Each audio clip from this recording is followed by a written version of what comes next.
up just a bit, because in order to fully explain the significance of it, I'll first need to tell you about something called DHT. Now, DHT is hardly a new discovery. It's a hormone that all human bodies naturally produce, so scientists have known about it for decades.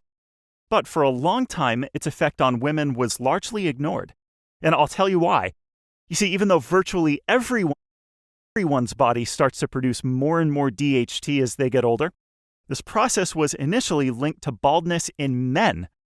So since hair loss solutions are a huge moneymaker, funding for DHT research has primarily centered around studies on male pattern baldness ever since. But the truth is, DHT also plays a major role in how women look too. The only difference? In women, its effects are most visible on their skin. Now, that's not to say it can't cause thinning hair in women as well. It certainly can. But the biggest signs of increased DHT are actually loose, sagging skin, wrinkles, and loss of elasticity. Why? Because DHT inhibits your body's production of collagen.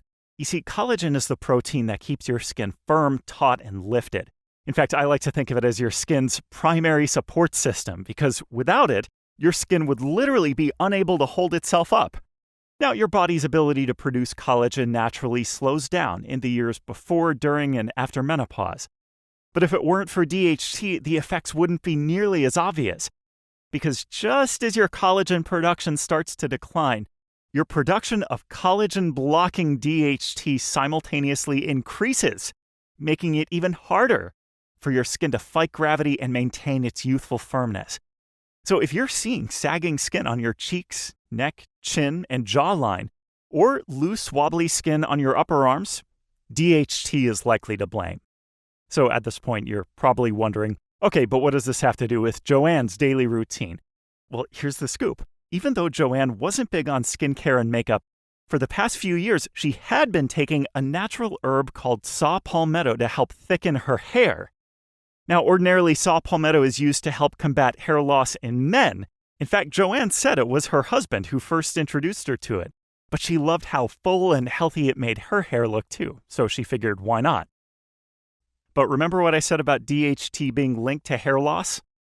Well, the reason saw palmetto is such an effective solution is it helps naturally inhibit the effects of this hormone, even as your body's production of it increases with age. In fact, in human trials, people who took saw palmetto were found to produce 68% less DHT than those who didn't. That's a huge difference. So not only was a supplement doing wonders for Joanne's hair, it was actually helping her skin stay firmer and more lifted looking too.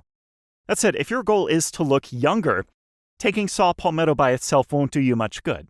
Because while it's great for stabilizing your body's natural collagen production, it doesn't make up for the collagen that's already been lost.